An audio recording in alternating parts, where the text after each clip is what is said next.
stop dari drug total abstinent lah biar kayak alim gitu Pak media ya mending kena mawatan daripada nggak mampir gak ya nama gitu nggak mau ya alhamdulillah. Luar biasa.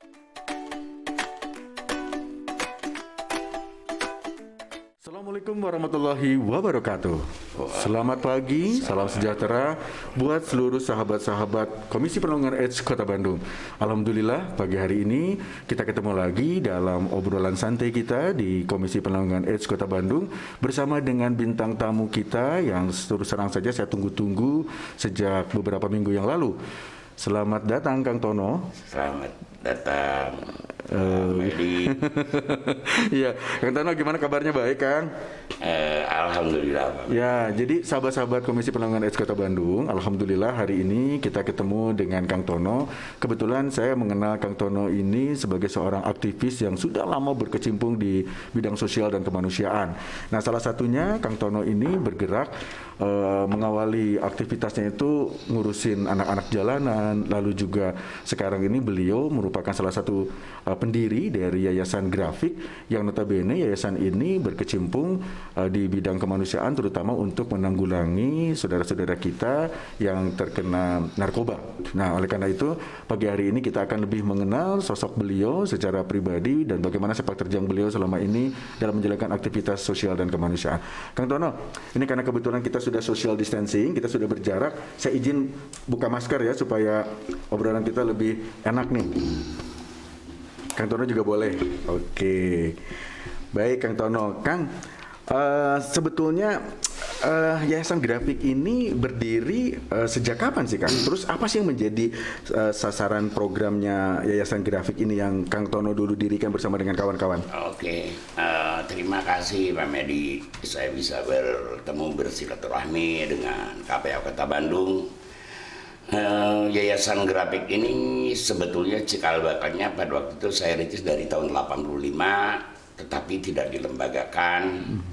Kami melakukan kegiatan sosial di masyarakat, terutama pemberantasan buta huruf tulis bahasa Arab. Oh, Masya Allah. Ya. Dari tahun 85 saya dari kota berhijrah ke Desa Cimekar, Kecamatan Cilenyi.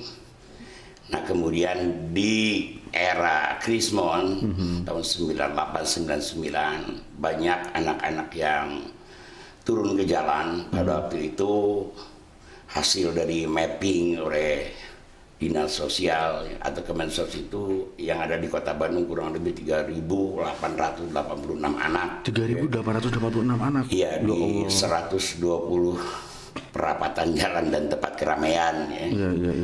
Ya, waktu itu saya jadi relawan di Yayasan Bahtera tahun 96 Yayasan Bahtera berdiri karena saya dengan tim Bahtera Bandung ini dari tahun 85 bareng-bareng di Yayasan Al-Falah Bandung. Ya, akhirnya kami belajar banyak sama Pak Tamami Zain dan Hadi Utomo. Jadi beliau luar biasa ya, tokoh-tokoh sosial semua itu ya. Jadi 99 juga Grafik didirikan. Ya.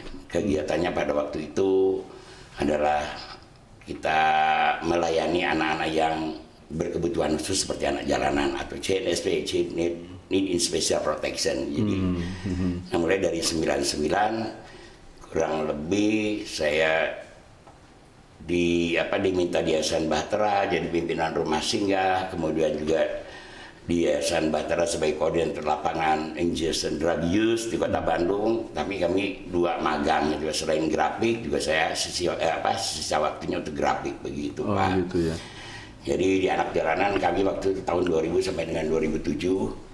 Kalau penanggulangan masalah narkoba ini saya sebetulnya awalnya mulai investigasi terutama heroin di Bandung dari tahun 99 Pak ya. Dari sejak Grafik berdiri saya kebetulan termasuk tim RAR dari Bandung. Adalah suatu penelitian yang dilakukan Unikat Majaya, Rapid Assessment and Response or IDU bagi injection drug user di Kota Bandung. Waktu itu saya juga cukup sulit Pak ya. Pertama, saya meninggalkan dunia drag udah cukup lama gitu. Oh, jadi Akang pernah punya pengalaman ya? Oh, ini menarik nih sahabat-sahabat KPA. Jadi ternyata saya juga tadi pengen nanya itu gitu kan, apa sih yang membuat Kang Tono gitu kan punya kecenderungan, punya obsesi gitu kan, ingin membantu saudara-saudara kita yang terkena narkoba gitu. Jadi ternyata ada pengalaman itu kan, luar biasa. Gimana Kang? Gimana? Coba boleh ceritakan. Supaya jadi motivasi nih buat generasi muda kita nih. Iya, namanya zaman dulu tahun 70-an, dan mungkin saya waktu itu kelas 1 SMP, tahun 71 ya udah mulai senang dengan merokok, udah senang dengan ganja, udah senang dengan minuman keras, begitu itu sampai dengan 78 79 Pak ya. Itu saya stop itu setelah nikah aja Pak, kurang lebih 9 tahun menikah, stop. Kemudian 99 saya punya pekerjaan untuk investigasi penggunaan narkoba suntik di Kota Bandung, jelimet sekali Pak. Ya sudah dunia narkoba 17 tahun kami tinggalkan, akhirnya kami mencoba, akhirnya banyak juga permasalahan, akhirnya kita juga selain kita menjago pakai juga gitu Pak. Sempat itu juga ya kan? Ya jatuh lagi Pak, 99 sampai dengan 2000 ya kita harus disuplai tetapi dengan takaran yang pas begitu Pak ya. Jadi sampai dengan tahun 2000 saya stop total, karena pertama saya juga selaku mungkin sebagai bapak ya bagi anak-anak pecandu, masa saya juga harus keras pakai gitu. Jadi saya di sana punya niat gitu, itikat untuk berhenti stop dari drug, total abstinent lah, biar kayak alim gitu Pak, dia ya mendingan mau daripada nggak mampir gaya nama gitu, nggak mau ya. Alhamdulillah luar biasa. Jadi saya sebenarnya terinspirasi bikin seperti rehab di Cileunyi ini karena saya bermasalah, anak juga bermasalah, dan pada waktu anak saya dititipkan di rumah Cemara waktu Aginan masih ada. Iya. Jadi sudah sulit juga saya mengatasinya, bagaimana anak satu-satunya yang laki ternyata guru kencing berdiri, anak kencingnya berlari, jadi lebih dari bapaknya cilaka cinta ya. Akhirnya saya waktu itu udah habis, sudah nggak bisa berpikir apa-apa. Saya tanya mau apa kabudak teh, herek jadi preman jig bapak teh, herek jadi bandar narkoba please, yang teh mana nyoliang kabeh cing teh, hayang bager sok karya break di mana coba Pak gitu Pak. Akhirnya dia ngambil keputusan di rumah Cemara. Alhamdulillah tidak lama, 1 atau 2 bulan. Karena di rumah Cemara waktu itu ada sarana untuk kesenangan pada dia waktu kecil gitu Pak Medi, ada ring tinju. Iya.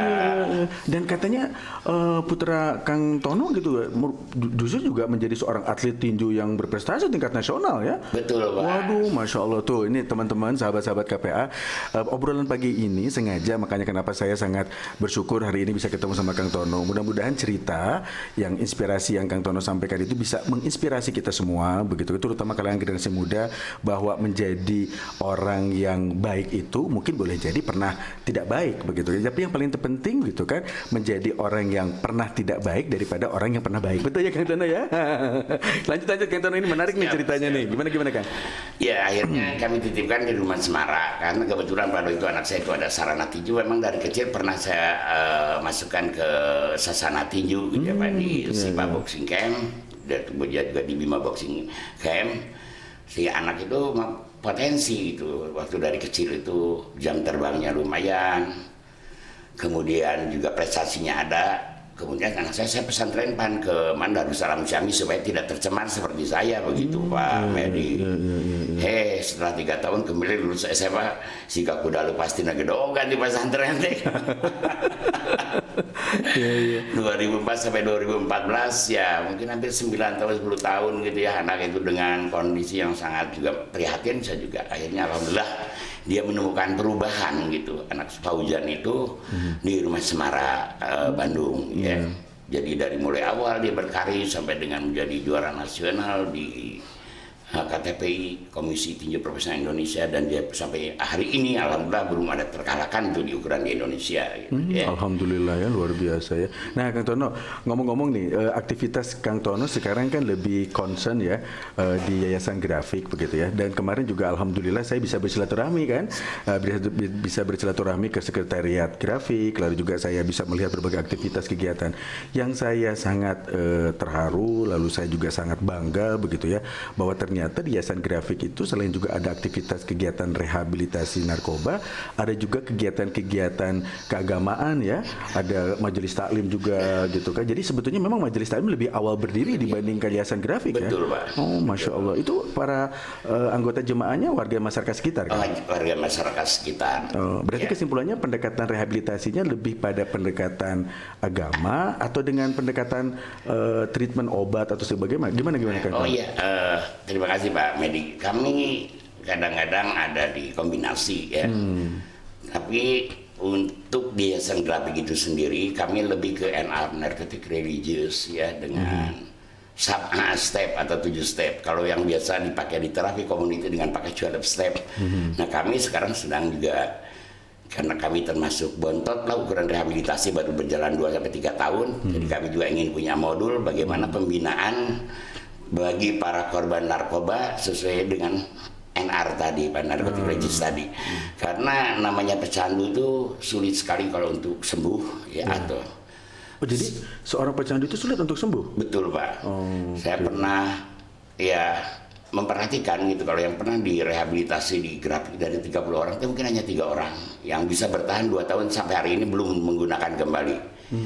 Jadi pada umumnya rehab dimanapun gitu, kalau tidak ada niatan tadi Pak ya, niat dari anak tadi, dukungan dari keluarga, dukungan juga dari pihak sanak famili, itu biasanya selepas kembali dari rehabilitasi banyak yang pakai lagi Pak. Ada yang pulang, ada yang seminggu udah pakai, pulang, ada yang sebulan udah pakai gitu. Sebentar Kang Tono, kalau misalkan sudah beres di rehab, pulang ke keluarga, terus akhirnya dia kembali pakai, jangan-jangan persoalan keluarga sangat menjadi faktor penentu, karena mungkin stigma dari keluarga juga mempengaruhi. Bisa juga Pak. Jadi unsur umpamanya ketidakpercayaan, kadang stigma juga muncul, kemudian juga pengakuan, kan itu begitu Pak. Harusnya dia reunifikasi kembali kepada keluarga supaya fungsi sosial mereka berfungsi kembali, bisa hidup bermasyarakat. Tapi kadang-kadang orang tua ada yang keberatan, ya umpamanya, atau mungkin takut mengganggu lagi di keluarga, sehingga gue aja beri duit tak kurang masuk dengan di mana pak majikan di mana modal di mana, ada yang begitu juga ada Pak ya. Tapi kalau dia pengakuan dari keluarga supaya fungsi sosial mereka berfungsi kembali, itu juga sangat membantu sekali pemulihan. Jadi the first step itu adalah niat gitu kan? Niat Pak. Yang pertama niat betul. Setelah niat apa tuh Kang? Ikhtiar Pak. Jadi niat itu niat kurang hayang eureun make narkoba, niat hirup ayeuna leuwih hade tibatan hirup kamari, niat hayang boga ilmu, niat hayang boga keterampilan. Mau sampai niat urang wal deui mah narkoba demi Allah gitu tah. Masya Allah, luar biasa. Nah, itu yang sembuh itu begitu Pak. Dari 30 orang ya, ini pengalaman saya sekarang selama 3 tahun ini, kurang lebih ada 30 orang yang direhab di Grafik. Hanya 3 orang saja Pak. Yang dia berikrar, ya Allah apabila saya menyentuh kembali barang yang kau larang, maka saya ikhlas, insya Allah lebih baik saya dicabut nyawa daripada saya menyentuh barang tersebut. Ada apa itu? Hanya 3 orang dari 30 Pak. Nah sekarang pertanyaannya yang 27 orang lainnya Kang? Kembali Pak. Kembali dalam arti ada yang kembali menggunakan narkoba suntik lagi. Kebetulan di Kang Tono kebanyakan pengguna narkoba suntik, sekalipun jenisnya bukan heroin atau buto, kebanyakan sekarang yang mereka pakai adalah Subuxone. Apa tuh Subuxone tuh Kang? Subuxone itu adalah substitusi dari pengguna opiat ya Pak. Subuxone itu gabungan dari Subutex dan Naloxone. Dulu namanya Subutex, karena Subutex disuntikan, yang harusnya di oral dia suntikan. Oh jadi itu obat oral yang disuntikan? Iya betul. Berarti kalau begitu dalam bentuk tablet gitu? Iya Pak. Terus dikasih bubuk gitu? Terus dikasih campuran, dicampur air atau campur apa? Iya campur air. Masya Allah, disuntikan ke dalam tubuh? Ya Allah, itu ada kan? Mungkin boleh jadi ada case sampai meninggal mungkin? Banyak. Ya Allah. Banyak kalau yang meninggal Pak ya. Ini yang kebanyakan lebih dari 50% dampingan-dampingan grafik yang ada di Bandung maupun di Kabupaten Bandung itu semua menggunakan Subuxone, karena putau itu adalah sekarang mahal dan langka barangnya, tapi ada komunitas yang kecil sekali ya Pak ya. Sekarang tuh saya tanya paket butuh berapa, saya bilang kepada kelompok dampingan, Mang, mohon butuh mah udah 400.000 saya pakai cerena mah dipakai sakedeung assalamualaikum leungit deui biasana itu efekna teh Pak sebentar sekali ya, jauh dengan dulu. Waktu zaman awal saya mulai terjun ada paket hemat namanya Pak Budi ya. Nah, itu paketnya hanya 10.000 15.000 per paket Pak, durasinya juga panjang kalau dipakai begitu. Masya Allah, ada durasi segala ya. Nah teman-teman KPA, sahabat-sahabat warga Kota Bandung, pagi hari ini ini merupakan obrolan yang sangat penting dan sangat strategis menurut pandangan saya. Karena yang bicaranya itu adalah seorang pecandu dulunya, tapi sekarang luar biasa beliau menjadi seorang motivator, beliau menjadi seorang inspirator bagi kita semua. Dan yang paling terpenting bahwa tadi pada saat Kang Tono menyampaikan bahwa program rehabilitasi itu kadang-kadang justru sulit untuk bisa merubah perilaku si anak atau merubah perilaku seorang pecandu kalau stigmanya itu justru muncul dari keluarga ya Kang. Berarti keluarga itu menjadi sebuah kekuatan ya Kang. Sebuah kekuatan. Jadi setelah niat tadi apa tuh Kang? Niat ikhtiar, baru ikhtiar Pak. Ya berarti dia berikhtiar ya, dan niat tadi saudara tempatnya dia berikhtiar itu apa di sana umpamanya untuk fisik supaya jadi fisik yang sehat gimana, melakukan olahraga teratur supaya sehat juga jasmanina, melakukan umpamanya ikro, kemudian baca tulis Al-Qur'an, kemudian terutama pelaksanaan tugas hidup ya Pak, yaitu tapi beribadah. yang menarik Akang kok bikin majelis taklim, terus juga bikin aktivitas kegiatan ikro gitu ya, terus juga baca tulis Al-Qur'an. Memang Akang punya latar belakang pendidikan Al-Qur'an Kang? Oh kebetulan Pak, saya juga belajar seperti istri saya kebetulan dari jurusan bahasa Arab IKIP Bandung, jadi Kang Tono juga belajar sama istri. Masya Allah, luar biasa nih teman-teman semua. Iya. Jadi belajar nahu, belajar sorop, belajar terjemahan, saya belajar sama istri, dan alhamdulillah istri juga ya, karena tadi itu dasar religinya cukup kuat, sekalipun terombang-ambing saya waktu di situasi dulu masih utuh sampai sekarang alhamdulillah gitu Pak. Jadi saya setelah berhenti waktu itu Pak Budi punya niat saya nyiin program namanya Miras. Apa tuh Miras tuh? Menuju insan rohani sakinah. Wah, Masya Allah. Jadi masuk saya ke seluruh penjara yang ada di Jawa Barat, Pak Budi. Boleh masuk ke Sukamiskin ke masjidnya, masuk ke Lapas Wanita ke masjidnya, Rutan Kebonwaru, Rutan Lapas Jerekong, Lapas Bancai, Lapas Subang, Lapas kadang-kadang Garut, Lapas Sumedang, Duka Bekasi gitu kalau ada waktu. Masya Allah, luar biasa. Iya, tapi sekarang ya paling hanya sekali-kali aja kalau ada waktu-waktu kosong. Saya juga suka diajak ngobrol sama anak-anak, karena sekarang ada tugas lagi satu Pak Budi. Apa? Saya sebagai Yayasan Grafik menjadi lembaga yang bisa melakukan asimilasi bagi para tipikor dan para pengguna narkoba di Bandung begitu Pak. Biasa. Itu berarti kalau begitu, kalau misalkan Yayasan Grafik mendapatkan kepercayaan, berarti luar biasa dong ya, bahwa aktivitas kegiatan Yayasan Grafik sendiri sudah diapresiasi oleh pemerintah, sampai Kementerian Hukum juga memberikan kesempatan kepada Yayasan Grafik untuk menerima program asimilasi. Iya, Pak. Luar biasa. Jadi sekarang yang ikut program asimilasi grafik baik tipikor terutama narkoba yang paling banyak ya Pak ya, itu dari Sukamiskin, kemudian Lapas Wanita, Lapas Bancai, dan Rutan Kebonwaru. Ada 4 tempat yang kami bantu asimilasi sosialnya. Lumayan itu ada pemotongan Pak Budi. Kalau dia harus menjalani 5 tahun ya bisa 3 tahun 4 bulan, 3 tahun 5 bulan sudah bisa menghirup udara segar begitu. Iya betul. Jadi kalau begitu terjawab sudah dong kenapa Kang Tono sendiri sangat concern ngurusin Yayasan Grafik ini, terutama dalam program rehabilitasi narkoba, karena mungkin dengan latar belakang itu. Betul sekali Pak, betul. Luar biasa ya. Nah terus Kang, gimana Kang? Sekarang yang menjadi persoalan apa sih yang menjadi kendala yang Kang Tono sering kali hadapi pada saat Akang sekarang kan sudah mulai concern nih gitu kan, menjalankan aktivitas sosial kemanusiaan terutama dalam hal memberikan rehabilitasi bagi para penyalahguna narkoba. Permasalahannya apa yang sekarang ini masih terjadi Kang? Kalau awal saya melakukan kegiatan outreach kepada para pengguna narkoba suntik itu pejabat susah sekali Pak ya, karena saya orang baru terjun ke dunia narkotika kembali, harus mencari orang-orang yang menggunakan narkoba suntik yang sangat hidden dan tersembunyi sekali ya Pak. Mereka hanya berkumpul dengan komunitasnya, kalau datang orang baru mereka lari karena mereka takut ya dengan reserse atau polisi. Nah sekarang kalau saya ngumpulin anak di Kota Bandung 50 sampai 100 orang nggak begitu sulit Pak. Yang sulit sekarang itu bagaimana mengajak para pecandu-pecandu ini ke rehabilitasi Pak. Karena mereka sudah senang dengan penggunaan drugnya, profesional dalam menggunakan drugnya. Kadang-kadang kalau namanya pecandu sudah mau masuk ke rehabilitasi sebulan 2 bulan itu luar biasa Pak. Mereka itu ya seperti berjihad begitu Pak ya. Apalagi kalau sampai 4-5 bulan begitu Pak. Ini yang agak sulit.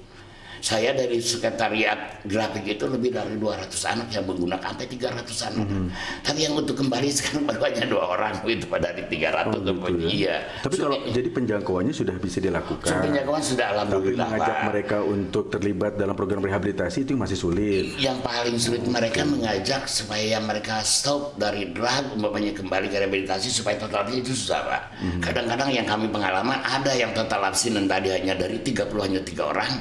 Kemudian yang lainnya ada juga yang kembali tapi tidak menggunakan drug yang berisiko, maunya tidak disuntikan, tapi mereka diganti dengan andep. Mangga senang saya daripada memakai deui mah menikahnya cenah make alprajolam memang cenah. Ada juga ada asalnya pakai kamlet memang belum penting mah teu ieu cenah mah teu terjun deui. Jadi ada juga yang pakai reklonamang lah cenah. Begitu Pak ya. Jadi ini sahabat-sahabat KPA, ini Kang Tono tadi bicara banyak tentang obat-obat, jadi saya nggak ada yang satu pun tahu gitu ya. Makanya saya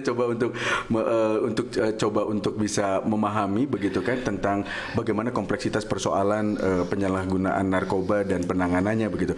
Tapi Kang Tono, pengalaman Akang nih gitu ya, dari sekian banyak nih para anak-anak kita yang menyalahgunakan narkoba ini, itu kalau dilihat dari latar belakang ekonomi itu rata-rata yang ekonominya menengah ke atas atau menengah ke bawah, Kang? Justru menengah ke bawah. Nah ini kenapa saya tanya begitu Kang Tono? Ini yang menjadi problem sebetulnya. Betul. Jadi kan ini menjadi keprihatinan kita semua. Makanya kenapa Komisi Penanggulangan AIDS itu hadir, tujuannya adalah untuk bisa mengentaskan berbagai persoalan yang tadi kita diskusikan begitu.